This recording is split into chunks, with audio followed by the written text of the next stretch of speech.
aga sellises keskkonnas, kus on kerge selline rivaalitsemine ja usaldust on vähe, keegi ei taha tunnistada, mul on siin probleem, et kõik ümberringi on nii edukad, mul on siin probleem. Ja muidugi tekib sealt see kaitsereaktsioon.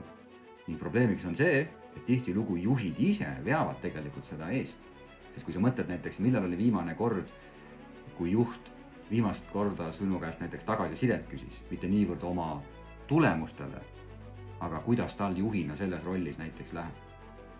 Võib-olla on teil selleks rahulolu-uuringud, võib-olla on teil selleks arenguvestlused, aga kas see on piisav selleks, et näidata oma meeskonnale ette, et oma arenguga tegelemine, oma puudustega tegelemine selles rollis, oma eksimustest avalik rääkimine meeskonnas, et see on täiesti normaalne, ehk siis kas juht on ära normaliseerinud, sest lõppkokkuvõttes juht on selle meeskonna normide kujundajad, mis on normaalne ja mis ei ole normaalne. Paljud juhid sageli süsteemselt seda ei tee, pigem kui sa töötajana üritad juhile ka midagi öelda, juhtida võib-olla mingitele tema puudustele tähelepanu, siis juht hakkab isegi õigustama, ehk siis ta loob normi, kuidas käituda siis, kui keegi üritab sulle tagasisidet anda, millega sa päris nõus ei taha olla. Ja selle tulemuseks siis ongi see, et jõutakse sellisesse võistlevasse edukultuuri.